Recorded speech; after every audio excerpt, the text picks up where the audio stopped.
Атаңды көргенде енекеңнен жан шығады. Атаңдың көргенде қорған шаңды қараса.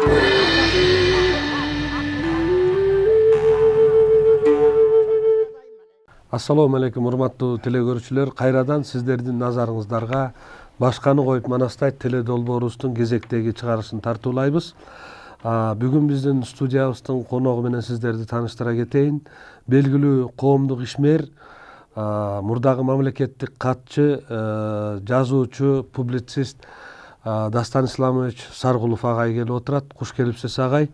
Мына агай жакында эле ушу сентябрдын 9-унда бул республикабыз эгемендүүлүгү алгандан бери болуп көрбөгөндөй бир чоң окуя болду десек болот.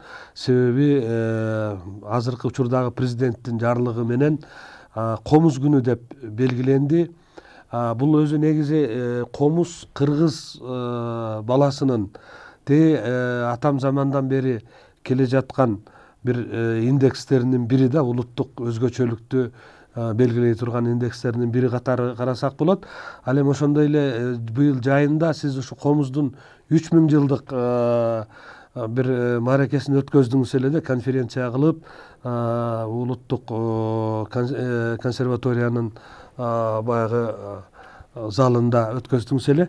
Анан эми ушул комуз боюнча бир сүйлөшөлү деп сизди студиябызга чакырып отурабыз. Өзү кыргыздын дагы мурдагы мурунураак десек болот 5 март күнү кыргыздын ак калпагынын күнү деп белгиленген эле. Бул дагы чоң майрам деп ойлойм. Анан ошондой эле 4 декабрь 2013 жылдан бери баягы ЮНЕСКОдан Манас үчүлтиги, Манас Семетей Сейтек үчүлтиги кабыл алынган күндү Манас күнү деп белгиленип келатат. Бул дагы бир чоң биздин бүгүнкү замандаштарыбыз үчүн чоң бир баягы сабак болорлук, эсте каларлык, же болбосо чоң майрам десек болот да. Эми комуз боюнча жана комуздун 3000 жылдыгы деп өткөзбөдүңүзбү? Ушундан баштайлы агай. Бул комуздун 3000 жылдыгына кандайча ошол 3000 жылдык деп далил келтирдиңиз? Балким андан да нарыдыр, же андан беридир. Бирок ушул комуз боюнча сиз көп изилдөөлөр жүргүзүп келесиз. Өзүңүз дагы комузчусуз.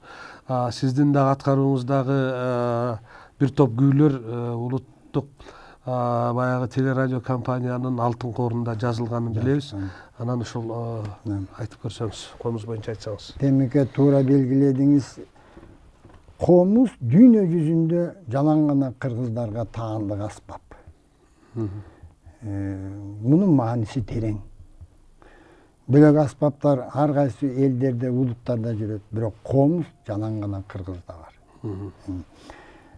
Көп жыл тарыхты изилдеп, тарыхты казып, 6000 жыл тарых талашсыз далилденгенден кийин мен ойлодум, кантип эле ушу комуз жөнүндө маалымат болбосун тарыхта деп ушу маселени өзүмчө максат кылып, анан комуз жөнүндө маалыматты издей баштадым.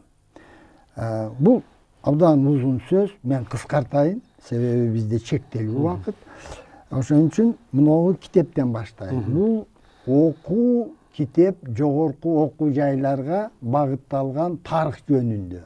95-жылы чыккан китеп. Бул китепти жазган авторлор кимдер? Берде жазылат Плоских, Макрынин, Воропаева, Асанканов, Жунусалиев, Койчуев жана башкалар. 95-жылы, демек бул 15 жыл мурда чыккан китеп да, жогорку окуу жайлар. Ушу китептин 38-бетинде мен которбой, бул орус тилинде жазылган экен, которбой кыскартып окуп берейин. В ущелье Шамши, южнее Токмака, найдено погребение знатной женщины. На лице его золотая маска, глаза на которые выполнены из янтаря, на шее ожерелье из гранатов в золотой оправе, в ушах золотые серьги, на пальцах перстни с ярко-красными гранатами. Рядом с женщиной лежали золотая кружка, комуз, окованный серебром, красиво украшенная самоцветами, конская сбруя и бронзовый казан. Демек, муногу бул илимий китеп. жогорку окуу жайдын студенттерине багытталган. Бу жерде расмий түрдө комуз мүрзөдө табылганы айтылып турат. Ал мүрзө кайсыл кылымга таандык экен? Бул сак дооруна биздин доордон 2 кылым, 3 кылым мурдагы мезгилге таандык деп булар айтып атышат. Анда азыркы биздин доордогу 2000 жылды кошкондо 5000 жылга жетип калат. 2300 жыл. Мына азыркы биздин 2000 жыл, анан 3 кылым биздин доордон мурда. 3 кылым, 3 кылым. Ошондо 2300 жыл мурдагы мезгилге таандык деп атат. Муну четке коюп коеюн. Мындан кийин издеп отуруп, Анвар Байтур белгилүү илимпоз, тарыхчы, бул кишини тааныштыруунун кажети жок. Тарыхтан кабар алгандардын баары жакшы билет. Бул кишинин эмгеги Кыргыз тарыхы деп 2003-жылы басмадан чыккан. Ким чыгарган бул китепти? Албетте Анвар Байтур жазган китеп көлөмдүү, өзүңүздө бар, араб араби менен. Ошондон кыскартылып чыгарылган 2003-жылы. Кимдер чыгарган? Бу жерде Какеев, Асанканов, Жунушалиев, Андашев, Плоский жана башкалар деп атат. Мына ушул жерде 148-бетте минтип жазып атат Анвар Байтур.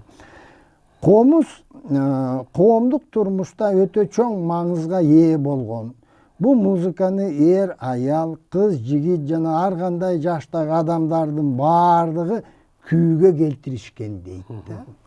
Калың элге тараган деген жазып атат. Ошондуктан комуз адегенде комоз деген сөз деп аталган дейт. Коомдун оозу деген сөз да. Баары чертет, баары билет, тилин түшүнөт деген мааниде.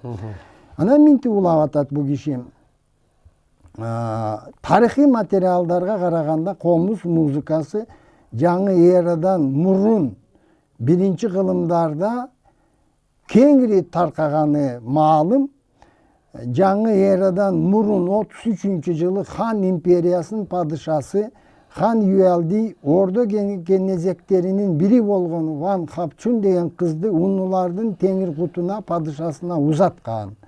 Бир канча жылдан кийин Ван Хапчун империянын борбору Чаң Айт шаарына кайтканда бир аспапты ала келген.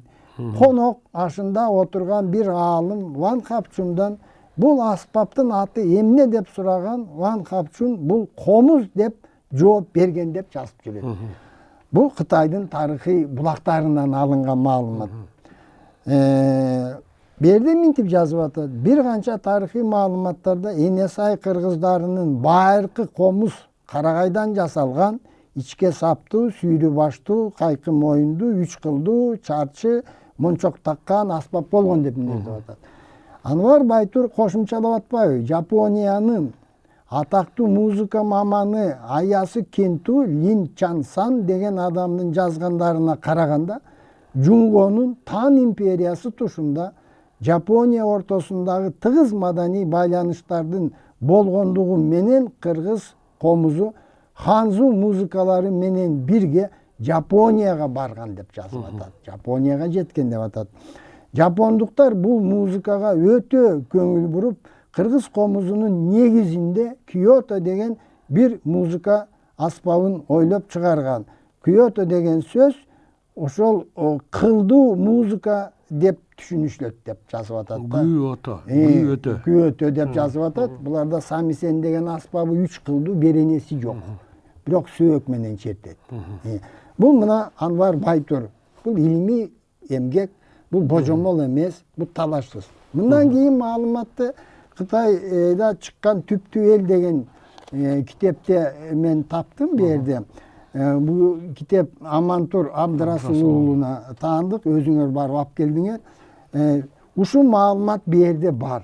Бираз мындай бөлөкчө дегеним комуздун Кытай тамгасы менен жазылганын келтирилген да. Бу жерде шек эч кандай жок. Шек саноо жок.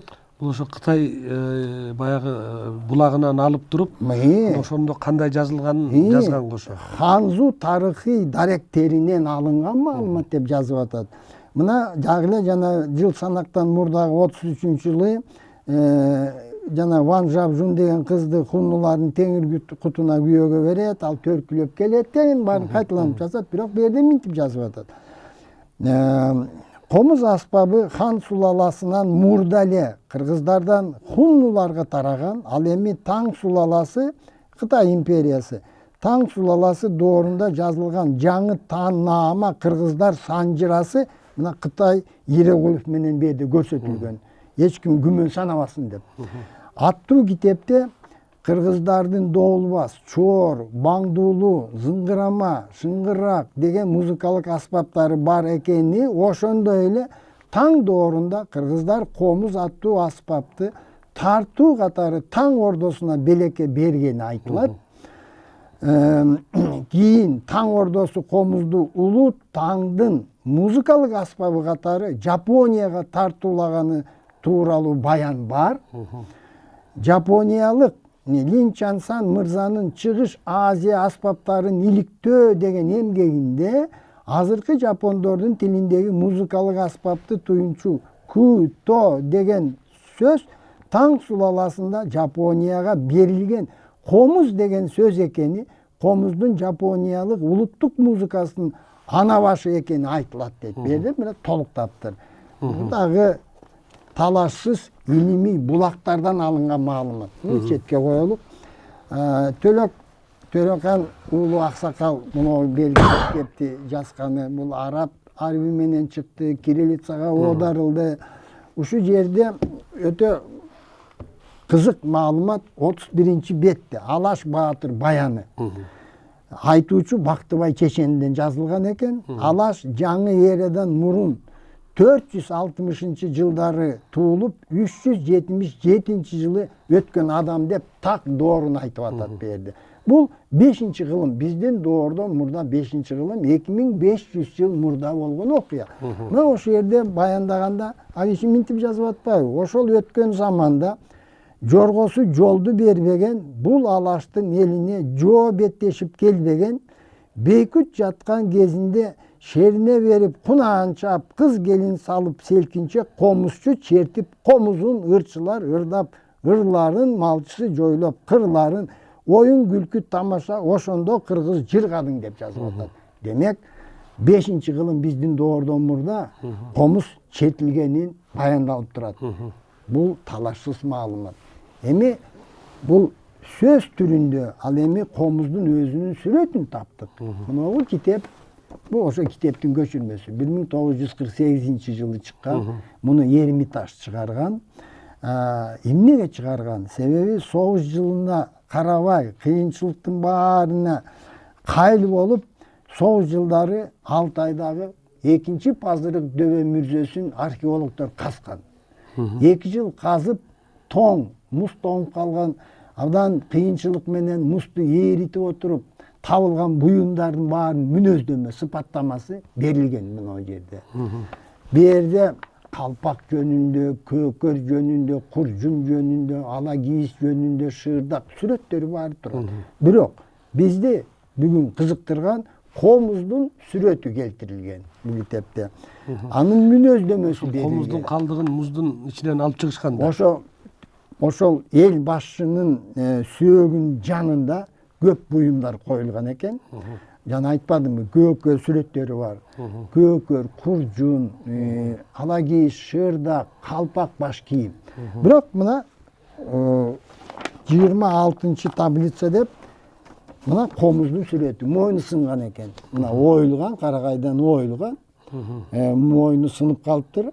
Кылгыякка да окшошуп кетет экен, бирок сүйрү, кылгыяк кыскараак да, чарасы бул сүйрү болуп турбайбы, мойну узун болуп турат.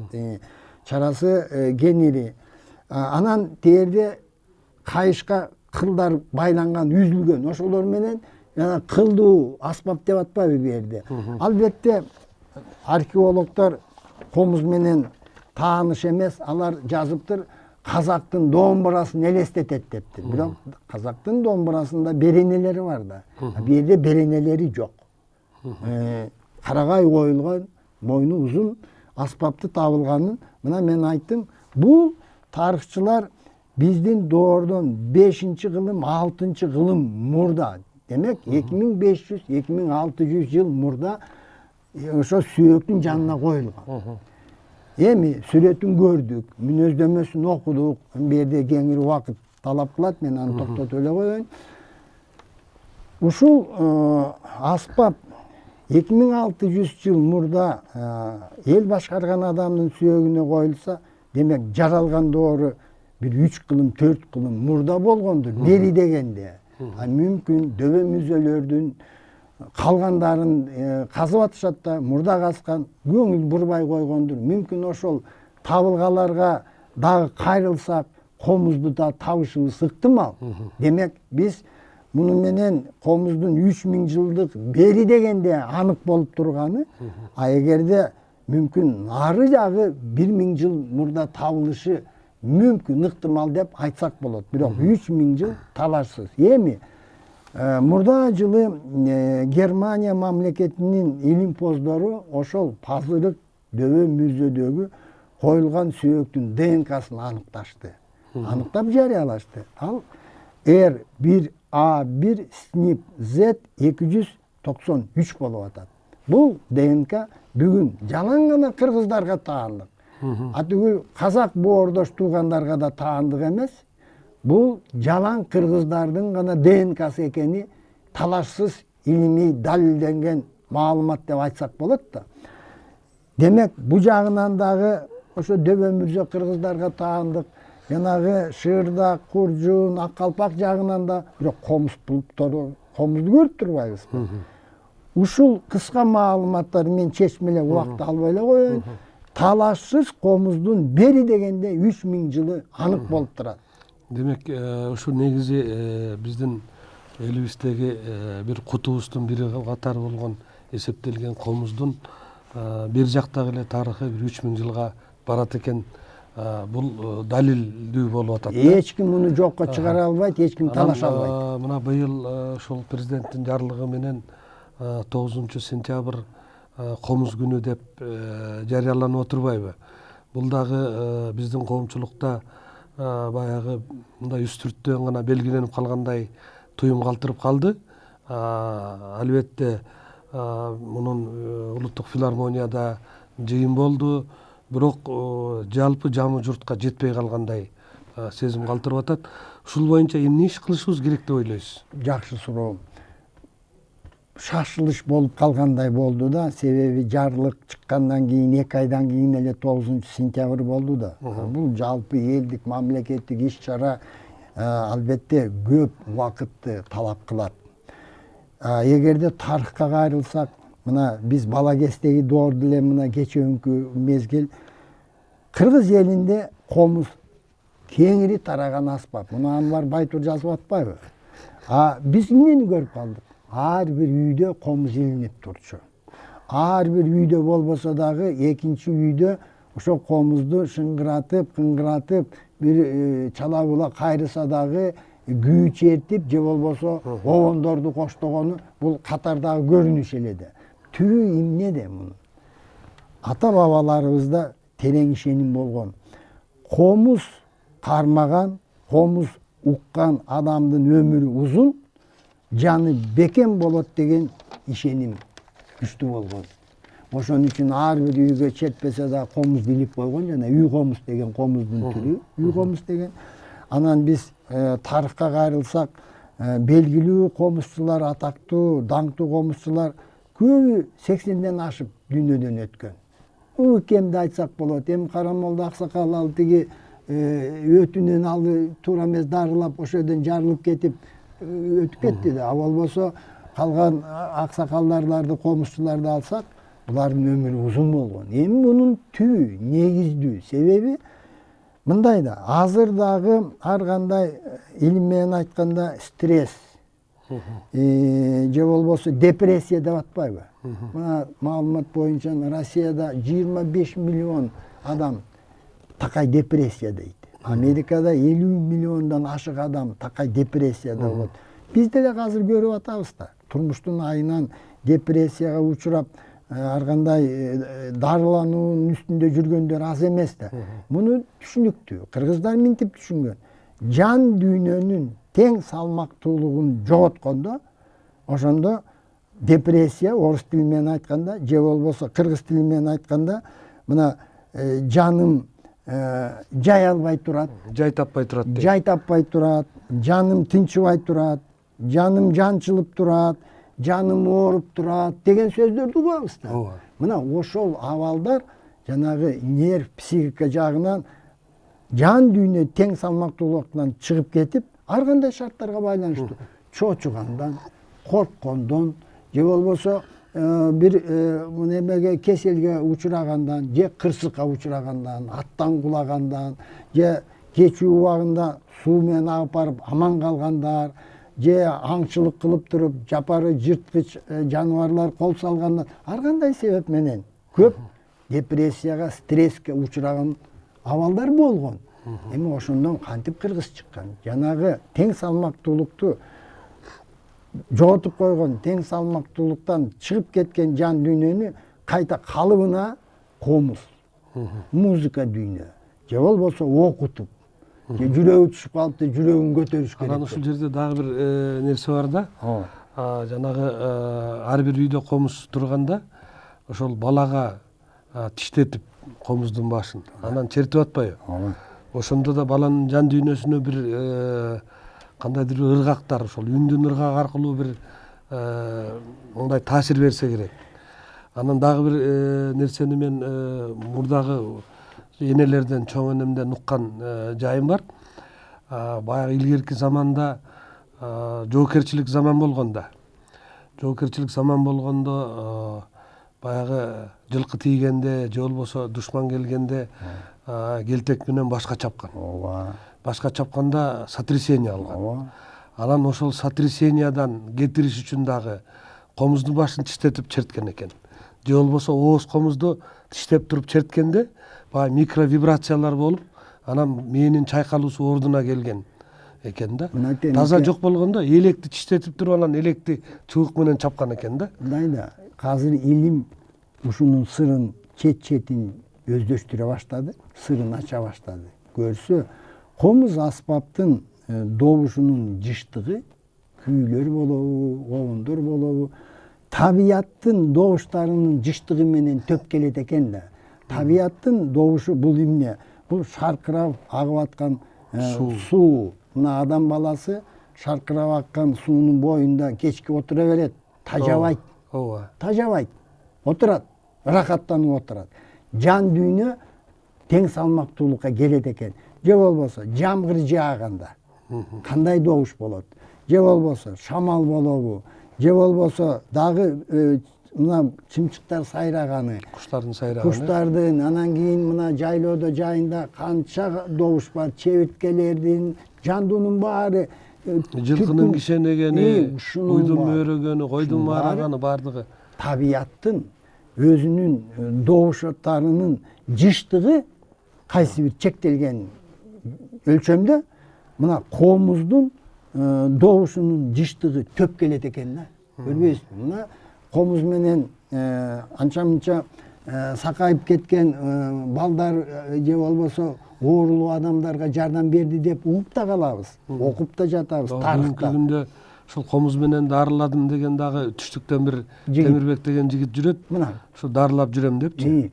Эмне үчүн? Себеби нерв система же болбосо кыргыздар айткандай жан дүйнө абалы тең салмактуулуктан же бияка же тияка чыгып кеткенде жин оору деп койгон. Жин оорунун түрлөрү көп албетте.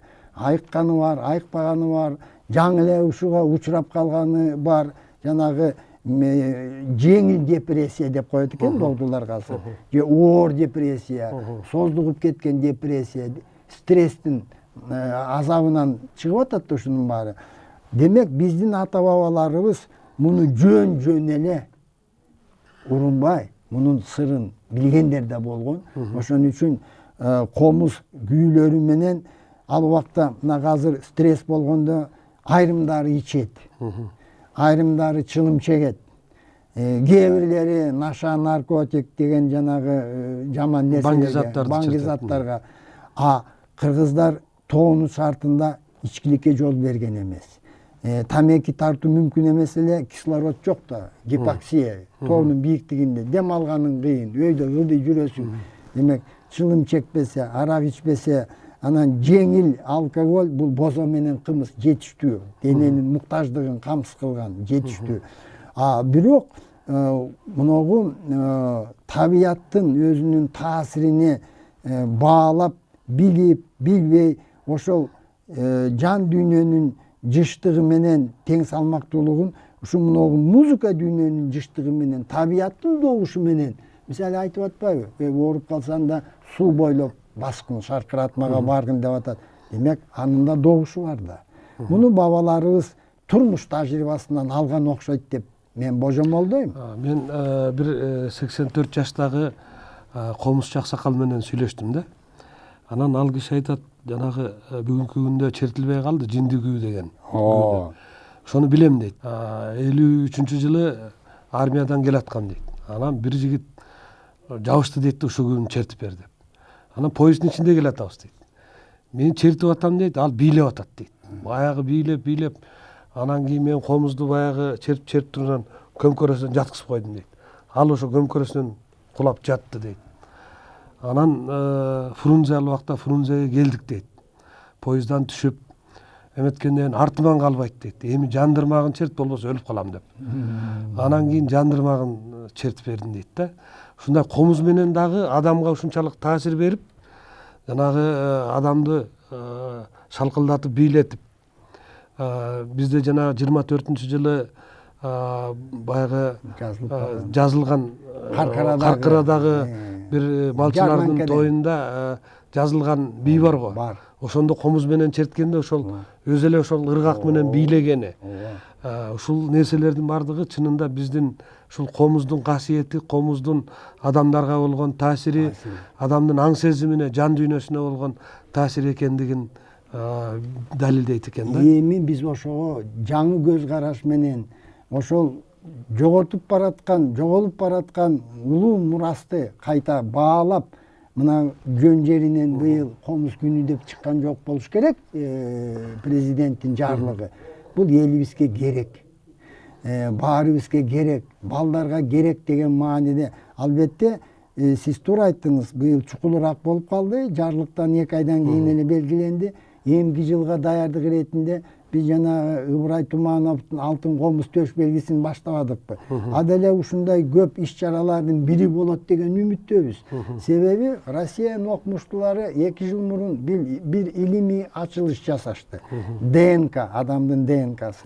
Ошонун түзүлүшүн, структурасын музыканын добушу менен чектелген бир жыштыкта өзгөртсө болот экен деди да алар. ДНКнын бул өтө чоң ачылыш.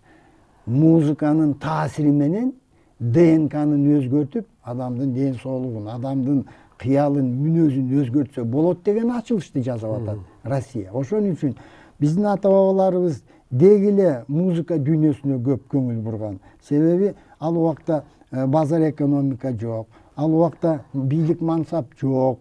Ошон үчүн адамдардын жан дүйнөсү рухий нарк менен жашаганда, мына өлүк дүйнөнү баалуу дебей, рухий нарк менен жашап, рухий баалуулуктарды ыйык тутуп, мына комуздун касиетин ушул жерден бааласак болот. Албетте, биз комуз күүлөрүнүн бир тобун жоготуп койдук. Жазылбай калды. Союз убагында эски замандын Байман Абдоорудан калган чыгармалар деп өгөйлөнүп келди да. Түгүл музыка аспабын одна палка 3 струна деп кемсинтип басынтып келди да. Бул эми фольклор, эми кээде бирдеке концертке кошуп койгулачы деп. Бирок Шостакович деген чоң композитор.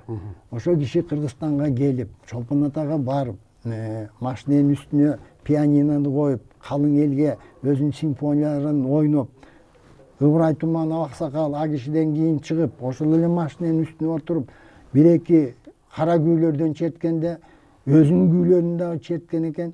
Ошондо Шостакович айтыптыр да, бул чоң симфония. Ар бир күү бул керемет симфония. Муну эгерде аранжировка кылып, ар кандай аспаптарга чачыратып тигинтип минсе, бул чоң симфониядан кем эмес деген баа берген экен. Музыка дүйнөсүн тереңинен түшүнгөн адам да. Анан мисалы мына комуз күүлөрдү Виноградовдун жазгандары бар, ийилдөөчүлөр. Таң калып атпайбы? Азыр дагы сырлар ачып атат. Мына нота 1'den 8, 1'den 16 de bölünüp atpайбы. А көрсө кээ бир кыргыздын күүлөрүндө андан да бөлөк ноталар бар экен да. Нота жазууда урунбаган белгилер бар экен. Өзү негизи агай мынакей сиз баягы кыргыз алтын иштеп турганда комуз күүлөрү боюнча бир 4 жылда санап сынак жүргүзүп жүрбөдүңүзбү? Анан тарыхта мурда болгонбу десе баягы Арыстанбек Буйлаш уулу дагы чоң комузчу болгон экен. 500 чертишкен. Абдан. Анан ошол киши дагы өзү баягы сельсовет айыл өкмөт болуп жүрүп, азыркы сөз менен айтканда. Анан жылкы фермада болуп иштеген. Жылкы ферма болуп иштеп жүрүп, бирок ошол комузчулардын мындай сынактарын өткөзгөн экен да. Анан бүгүнкү күндө мына жакында эле баягы айтыш болуп атат. Анан комуз боюнча дагы бир иш-чаралар өтүп жүрөт. Биздин комузду баягы жайылтууда, окуу жайларында да комуз үйрөтүшөт. Ушундай нерселер, кружоктор комуз боюнча бар. Анан ошол окуучулардын черткен комуздары кандай комуз болуш керек? Шу комуздун түрлөрү боюнча айтсаңыз, адис катары. Эми мындай Союз убагында комуз аспаптарга көңүл бурулбай, себеби бул өнөргө жалпы өгөйлөнгөн мамиле кылгандан кийин мындай нарутур эми бул фольклор эми бул жок болот. Биз мына бияка скрипка, анан операга өтөбүз, симфонияга деген саясат жүрүп калды да. Бул кыргыз улутунун рухий казынасын бара-бара жок кылуу саясаты экен кийин мен ушундай деп түшүндүм. Ошон үчүн комуз аспабы дагы көңүл бурулбай, ар кандай жыгачтан түшкелди жасап, сапаты төмөн түшүп кеткен. Карагайдан жасалган. Карагайдан, фанерадан, ар кайсы колуна кайсы жыгач дейсе. Биз комуз усталардын республика боюнча кароо сынагын өткөрдүк. 2005-жылы өткөрдүк. Кароо сынакка бир 200 комуз келди. Түштүк түндүктөн усталардын баарыны. Анан биз билбейбиз, бир адам өзү калем менен комузга номерин жазып, анан калыстар тобу Раматылык Болушмат Азимов, Мукул Абылов, комузчулар, анан дагы азыркы комузчулардан Самара Токтокунова ошо топтун ичинде. Анан тандабадыкпы? Ошондо биринчи байгени Орозобай Кенчинбаев чапкан комуз алды. Экинчи байгени дагы ушундай Сураган деген комуз уста бар. Белки Намазбек да комуз чабат. Ошондо белгилүү болду кандай комуз чен өлчөмү болуш керек, капкагы кандай болуш керек, чарасы кандай болуш керек. Бирок бул талаштуу маселеге Молдокемдин мага тийген комузу чекит койду талаш маселеге. Себеби чарасын чоң кылганда Карамолдо Орозовдун комузу. Молдокем комузу, акыркы комузу менде азыр. Ошонун чен өлчөмдөрүн баарын, мойнун, бияк эңкейиш болгонун, чарасын баарын ченеп отуруп, мындан ашар үлгү ашып кете турган издебеш керек экен деген жыйынтыкка келдим. Себеби эң бүт талаптарга жооп берген комуз. Албетте, жөн эле карагай капкактан салыштырганда Мари карагайдан капкак күчтүү, жакшы добуш берет. Тепкеси теректен же сөөктөн болуш керек. Анан чен өлчөмдөрү ал эми турмуштан алынганда, себеби чарасы чоң болуп калганда мурду менен сүйлөп калат деп коет го.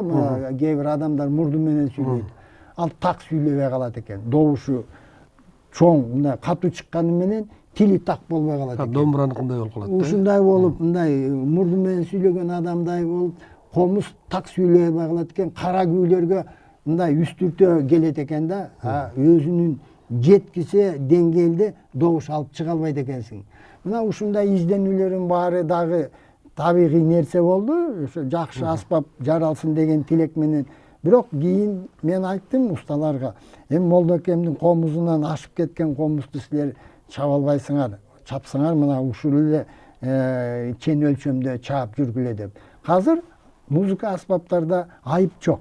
Азыр музыка комуз аспабы азыр бийик деңгээлде өрүктөн. Илгери бир жакшы өрүк комузга бир жылкы берген доор болгон. Кыргыз ушунча баалаган. Негизи бир комуздун баасы бир кой деп жүрөт, Эми ал мындай үйдө Орто койгон эсеп комуздарда, эгерде мындай кара күйгө келе турган мындай да комуз аспабы өтө сапаттуу болсо, кылына чымың конот, конуп учканда зың дейт. Мына муну байкаш керек. Экинчи маселе кылында. Себеби адамдын тили сүйлөтсө, комуздун кылы сүйлөтөт да. Ошон үчүн жана леска тапкан. Бул туура эмес. Себеби тембр бузулат да, чыңкылдап калат.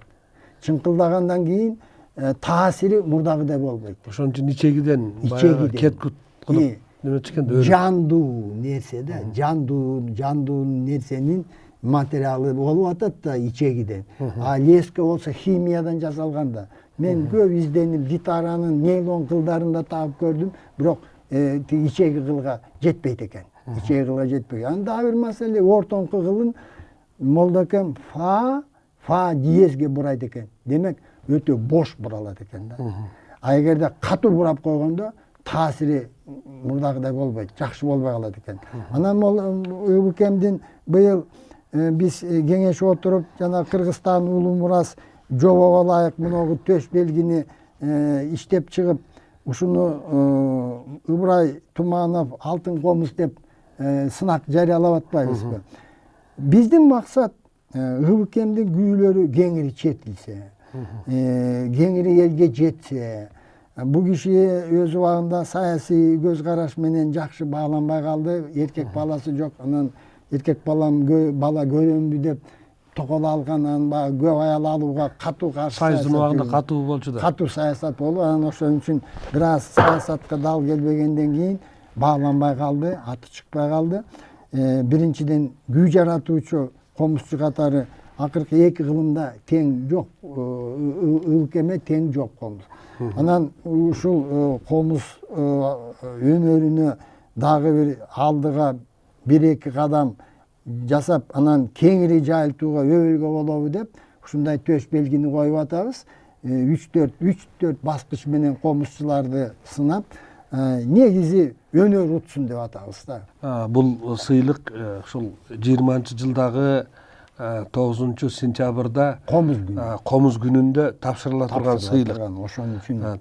Анан бул сыйлыкты ошол комузчулардын ичинен жанагы конкурста эң баягы чебер черткен комузчуга комуз күүлөрүн кеңири билген, анын ичинде Ыбырай Тумановдун күүлөрүн, башка дагы күү чыгарган комузчулардын күүлөрүн жакшы черте алган, балким өзү дагы күү чыгара алган бүгүнкү замандагы биздин замандаш комузчуга тартуулана турган буйруса сыйлык деп тилек кылып атабыз. Тилек кылып атабыз. Анан муногу Союз убагында, агай, Советтер Союзунун убагында комуз күүлөрү боюнча бир антология чыкты эле да, пластинкалардан турган. Азыр албетте андай пластинкалар баягы жок болуп калды, аны ойното турган аппараттар деле жок болуп калды. Бүгүнкү күндө могу радиолордон комуз күүлөрүн берип жүрөт. Комуз күүлөрү боюнча Асан Кайбылдаев агайдын комуз күүлөрү деген 2 томдук китеби жарык көрдү. Анан могу Кызыл Суу кыргыздарында дагы Мамбет Жума, Мамбет Акун деген биздин замандашыбыз кыргыз элдик күүлөрү деп бу жерде дагы 250 күүнүн ноталарын нотага түшүрүп жазган экен. Бирок ушу нота жагынан айтсаңыз, комузду нотага түшүрүп үйрөнүүгө мүмкүнбү же кандайдыр бир өзгөчөлүктөрү барбы? Бизде бардык эле аспаптар, бардык эле элдердеги аспаптардын беренелери бар. Анан ушу жана Япондун самисени менен кыргыздын комузунда экөө тең 3 кылдан, бирок берене жок. Анан берене жок болгондон кийин муну үйрөнүү дагы өтө татаалдай сезилет да. Анан муну бирок мындай алып карасаңыз, бүгүнкү күндө чет элден келген баягы студент болуп жүргөн жаштар, япондор, европалыктардын комуз черткендерин көрө калып жүрөбүз. Ошо бир жөнөкөй күүлөрдү үйрөнүп алып, анан ушул комузду үйрөнүү боюнча дагы айтсаңыз. Тарыхта мен кызык маалымат таптым. Чыңгыз хан доорунда ар бир 10 жоокердин 9-у Türk nasili болгон экен. Муну күмүлөп жазып атат. Ар бир 10 жоокеринен бирөө моңгол болсо, 9'u Türk nasilinden болгон деп. Ошо доордо 180 жыл бою канча жерге, канча элге комуз аспабы ошол жоокерлер аркылуу тараган экен. Бирок алар черт алган эмес экен. Үйрөнүү өтө татаал экен да. Жеңил болсун деп кылды эле берене кылып мойнуна ороп койчу экен, байлап койчу экен да. Мойнуна байлап, ошондо жеңилирээк. Бу беренеден бас, бу беренеден бас деп. Негизи табияты комуз кандай аспап? Бул төкмө комузчуларга ылайык аспап да. Жазма акын дейбиз, төкмө акын дейбиз. Айырмасын эл билет да. Мына жана беренеси бар аспаптар бул ошо жазма акындарды элестетет. Беренеси жок комуз төкмө аспапта, төкмө. Себеби эмне үчүн комузду үйрөнүү өтө кыйын? Себеби мындай сөздү мен Будайбек Аксакалдан угуп калдым. Будайбек Сабыр уулунан. Будайбек Сабыр уулу. Жаш кезинде шерине берчикен. Манасчылар, акындар, комузчулар. Эми ал убакта холодильник жок. Анан шорпо сагынат да. Анан 10 күндө бир мал союп, чогулуп алып, ошо эт, шорпо ичип, баарлашып. Анан ошондо Молдокемден Шекербек Шеркулов Аксакаланда жаш кези бир күйөө бизге мурас кылып үйрөтүп койбойсузбу дейт. Анан бир кайрыгын көрсөтөт, эмки шеренеде дагы 2 кайрыгын, анан кийин дагы 4 кайрыгын ошентип отуруп, аягында күйүү бүткөндөн кийин эми баарын кошуп чертип бериңиз дейт. Молдокем чертет. Анан Шекем айтат, бизди адаштыра бересизби? Сиз мындай кылып чертип келдиңиз эле кайрыктарын бүгүн мындай кылып чертип койбодуңузбу дейт. Анан Молдокем айтыптыр. Жүрөгүң каяка жетелесе ошондой кылып чертип жүрбөйсүңбү сен? Бир четкенде баарын бирдей эле черте берсең, тажайт да угарман дептир да. Көрдүңүзбү? Бул төкмө аспап. Ал эмнени талап? Манасчыларда эледи. Манасчыларда. Саякбайдын жанагы Тайторуну чапкан менде 4 жолу жазылган, 4 жолу айткан записи бар. 4 бөлөк. Бирок мазмуну бир эле. Мазмуну бир. Таасири бөлөк да, айтуусу да бөлөк да. Ошондой бирок төкмө комуз күүлөрүн аткарыш үчүн чеберчилик бийик болуш керек да. Bir yerde ilip çertsen, emki jolu çertsen, vurup çertesin, kayıp çertesin, kağıp çertesin. Biraz berene yok. Biraz tömönürök alasın 1 milimetre. Orton kığılın bölökünü ortaga burap koyuyorsun. Oşo menen mına komuz aspabı, bu tökmö önürdün aspabı da. Biz egerde nota menen үйрөнгөндө, al emi bağı jattap alganday da. 1000 çertsen birle çertesin. Oşonun için adam 1 ugat, 2 ugat, anan kızıgısı çok olur. Moldokemde, şu Budaybek Aksakal aytpadı. Bir jolu deyt, akındardı men kızıgam deyt. Sebebi kuykum sözdör, gülösün, jırgaysın, rahattanasın. Anan geçigip Moldokem geldi, men içimen jaktırgan jokmун deyt. Bu kişi çertip alıp, komuzun çertse, akındardı ukpay kalanbı degen, şunday bir kıyal boldu deyt mende. Anan Moldokem çertti, oşol Tarağan'a çeyin bir dağı akın, bir dağı ırçı, hiçbir özünün önörün uyup kana oturup, men dağı oşol kanday vakit ötkönün bilbey kaldım, komuzdun men keremetin oşonda düşündüm dedi. Albatta Moldokem çeverdi. Bu kişi alp komuzçu desek bolot da. Ayımı jana jattama komuzçular, je bolboso tarıхын tajımalын bilbegen, je çala kayırgan, toluk kayırbagan, бұл албетте жанагындай таасир бере албайт. Союз убагында сиз айткан комуз күүлөрү жыйнак болуп чыкты. Алар мындай болду. 50 жылдык СССРдин 50 жылдыгына, анан кийин Баланча мааракесине деп 10 күү ашып кетсе, 12 күү табакта. Биз 1995-жылы атайын топ түздүк. Балбай Ушев, Асан Кайбылда, Аксакалдар, бир топ комузчулар. Анан Kontуда жазылып калган күүлөрдүн баарын карап чыгып, 135 комуз күүсүн жыйнак кылдык. Жанр деп коет, бөлдүк. Кайрыктар, толгоолор, ботойлор, кербездер, айтым күүлөр деп.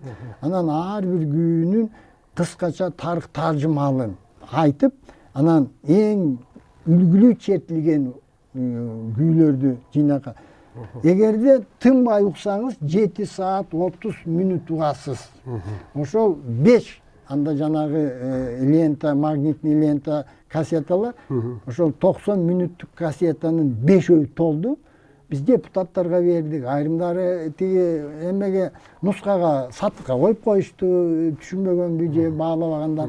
Бирок ошондо аракет болду. Ошондон кийин 135 күйдөн көп жыйнак чыга элек. Эми мисалы мына эмки жылы комуз күүсүн белгилегенде жакшы болот эле, 250-300 күүнүн жыйнагын азыр мына цифровой техника бар. Азыр жанагындай лентага кереги жок. Бирок албетте бул өтө жоопкерчиликтүү иш. Анын үстүнөн билимди талап кылат да. Ким кандай черткен, бир эле күү камбаркан тиги кишинин камбарканы, маш камбаркан, колхоз камбаркан деп баарын ажыратып, өзгөчөлүктөрүн белгилеп, бул эми келечекте аткарыла турган иш. Негизинен жалпысынан айтканда мен эмнени байкап турам? Комуз күнүн белгилеген жарлык, ана мына манасчылар, акындар, жалпы кыргыздын рухий казынасы кеч болсо дагы кыргыз элинин жан дүйнөсүнө кайта кайрылып келгендин алгачкы кадамдары деп мен ушундай деп баалайт элем да. Албетте бул кубанычтуу окуя. Жалпы журт муну колдош керек. Жерлерде комузга ынтызар, жана комузду тиштеп, биз да комуздун башын тиштеп өстүк да. Бу дагы жөн эмес. Себеби жаш балага, жаңы эле буту баскан балага кел комузду тиштеп турчу деп кандай бир илим түшүнбөгөн таасир берчү ыкма окшойт деп калдым. Ушундай. Анан мен ушул биздин бир замандашыбыз Японияга барып, баягы ушул жакта бир аз иштеп келди да. Анан баягы бул жактан кетип атканда комуз алып алгам дейт. Анан анча мынча бир чала учук күү черте алам дейт. Анан барган жерден эле баягы комузду көтөрүп жүрөм. Анан япондор аябай кызыгат дейт. Анан ойноп бер дейт, ойноп берем дейт. Ай, шунчалык авторитеттүү болдум дейт Японияда. Кыргызстанда жок авторитеттүү болдум деп айтып берген да. Анан бул дагы биздин ошол кыргыздын комузунун касиети, комуздун таасири болсо керек. Анан агай мына сыйлыкты Кудай буйруса ошо эмки жылкыга биздин комузчуларга, чоң комузчуларга ыйгаралы деп атабыз. Бүгүнкү күндө баягы Кудайдын кулагы сүйүнсүн деп койсок болот.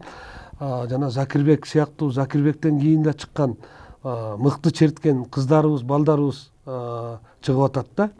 Мунун өзү дагы ушул комузду пропагандалоо, комузду жайылтууда, комуз күүлөрүн жайылтууда бир өзгөчө бир бул сыйлык жаштарды шыктандырат болуш керек деп ойлойм да. Анан бул сыйлыкка талапкер катары жаш курагы канча болуш керек, же жаш курак эсептелбейби, комузду черткени эле жагы бола ушуга да токтоло кетсеңиз. Албетте жаш курагы чектелбейт. Биринчи баскыч бул ылыкемдин жыргал күн, жаш тилек, жеңиш, боз салкын, паровоз, камбаркан ушу күүлөрүн милдеттүү түрдө чертип бериш керек. Бул сынак декабрь быйыл жүрүлөт. Сиздин студияңызга шарт берсе, калың эл угат да. Негизи калың эл угуп, ошого баа берип, ошону мындай баалап түшүнсө. Экинчи баскыч тарых күүлөрү. Биздин комуздун өзгөчөлүгү кыргыздын тарыхы бүт күүлөрдө камтылган. Манас күүлөрүнөн баштап Шүдүңгүт, жана Атила доору, анан кийин Кет Бука Чыңгызхандын доору, анан кийин Боз Жорго, Шырдакбек бабабыздын доору, анан кийин баягы жоокерлик доордо Саадат какты. Бул дагы тарыхый күү. Мына ушул күүлөрдү март айында четтирип милдеттүү түрдө студиядан элге тарых тажмалын айтсак, доорун айтсак, окуяга кандай окуяга арналган. Үчүнчү баскыч бул күүлөрдүн эң бийик деңгээлге жеткен чеберчиликти талап кылган Кайра качпа. Анан Бешик күү, Кыз ойготоор, Эмгек бакыты, Тоо булагы. Бул июнь айында эмки жылы буйруса Кудай кааласа сынак жүрөт. 4-үнчү мына кербезден бир күү өзү каалаганын, кайрыктан бир күү, толгоо, ботой, шыңгырама, айтүнгү ар бирөөнүн бир күнү өзү ыктыяры менен чечип берип, бизде сиз туура айтып атасыз, жаш өсүп келаткан комузчулар бар. Бир кемчилик биздин комуз күүлөрү Европа музыка теориясынын чегине мындай кысып туруп ошого мындай камтып койгондо, өзүбүздүн залкар комузчулар андан кеңири чыгып четкен да. Ушул жерде чоң маселе болуп турат. Себеби Европа музыканын теориясы ал бөлөк дүйнөнү өзүнө камтыган. Биздин комуздун өзүнүн табияты бир аз бөлөк. Göçmen filosofiyası. Бул жерде бөлөк. Табияты менен дагы жуурулушканы бар. Анан бөлөк дегени мындай да. Биз комуз күүлөрүн нотага түшүргөндөрүн көрүп келатабыз. Эгерде ошо залкар комузчулар черткенин салыштырсак, нота менен ажырым бар. Дал келбейт бирине. Себеби нотага түшүрүү ыкма комуз күүлөргө, комузга ылайык таштырылган эмес дагы. Ал жерде бир эле колго нота жазылат. Пианинода 2 колго нота жазылат. Келечекте комуз күүлөрүн сол колун оң колуна жазыш керек. Себеби оң колу ыкмасын билбесе, жалаң эле сол колуң менен күүдү бийик жеткизе албайсың. Кептин көбү оң колдо. Биз ошол залкар комузчулардын оң колун көрбөй калдык, билбей калдык. Ошон үчүн күүлөр бир аз тусу кем болуп чыгып атат да. Бул келечектин иши. Бирок бул өтө маанилүү маселе. Муну турмуштан биз көрдүк. Нотага Чалагыз Исабаев абдан чоң эмгек кылган, нотага түшүргөн. Бирок айрым күүлөр ошол залкар комузчулардын аткарганы менен нотага түшүргөнүн бир салыштырып отурсак, 70%, 75, 80% эле күү нотага камтылган. Себеби жанагындай сыры билинбей калды да, бааланбай калды. Агай, мына бизге берилген убакыт дагы соңуна келип калды. Анан ушул Кудай буйруса могуреки Ибрай Тумановдун Алтын комуз деген төш белгиси. Алтындан анан бриллиант. Мунун таза алтындан анан бриллиант чегерилген төш белги. Анан мунун маңызын дагы элге түшүндүрө кетсеңиз, эмне үчүн Кыргызстан желеги турат, эмне үчүн 5 жылдыз, ушуга дагы токтоло кетсеңиз. Бул жерде сөз кыска эле, бул өнөр албетте бизге жараткандан буйруган. Мына борбордогу бриллиант, ошол улуу өнөр, улуу касиет. Ошол касиеттин нуру муногу жашыл түстөгү, жашыл жаз мезгили жаңыланууга тиешелүү деп кабыл алабыз да. Ошол комуз касиети, комуз өнөрү жер жүзүндөгү 5 континентке Кыргыз мамлекетинин атынан ошонун алдында өнөр болуп тараса экен, комуз дүйнө жүзүнө, дүйнө элдерине дагы ушул пайдалуу болсо экен, эң биринчи албетте Кыргыз эли. Жаңы мамиле кылып комузга, комуз аспабына ыбыкемдин чыгармачылыгын жаңыдан бааласа экен деген тилек менен мына жашыл түс кылып атабыз. Биягы алтын болгонунун себебин айтсаңыз. Бул мындай да, кайсы бир доордо кыргыздар алтын доорду башынан өткөргөн. Бай кедей жок. Бул адилет, теңчилик. Алтыны аттын башындай болгон. Сайдын ташындай алтын ар бир үйдө болгон деп киселеп жазып атпайбы? Ошо доор, теңчилик, адилет, акыйкат доору, бай кедей болбой, баары тең болгон алтын доор, ошо доорго элестетип, ошо доордун мурасы катары бааланса деген тилек. Анысына алтын чирибейт, алтын эч убакта бузулбайт, дат баспайт. Кыргыздын күүлөрү да ошол алтын сыяктуу эч убакта бузулбаган күүлөр деген тилекти ушул жерде камтып атабыз. Урматтуу теле көрүүчүлөр, мына быйыл декабрь айынан баштап кийинки сентябрга чейин 4 этаптан турган ушул комуз күүлөрүн чертүү боюнча конкурска катышыңыздар. 7 жаштан баштап 90 жашка чейинки комуз черткен өнөр адамдары катышса болот. Эч убакта аларга чек жок. Ушул Ыбырай Туманов алтын комуз төш белгиси үчүн ат салышсаңыздар болот. Урматтуу телекөрүүчүлөр, биздин бүгүнкү өтө мазмундуу жана кызыктуу маегибиздин ушуну менен аягына чыгып атабыз. Бүгүнкү биздин маектешибиз элге, кыргыз элине белгилүү болгон инсан, комузчу, публицист, жазуучу, коомдук ишмер, мурдагы мамлекеттик катчы Дастан Исламович Сарыгулов агай болду. Агай, сизге рахмат. Ден соолугуңуз чың болсун. Урматтуу телекөрүүчүлөр, ушуну менен бүгүнкү берүүбүз соңуна чыкты. Кийинки көрсөтүүлөрүбүздө жолукканга чейин аман туруңуздар.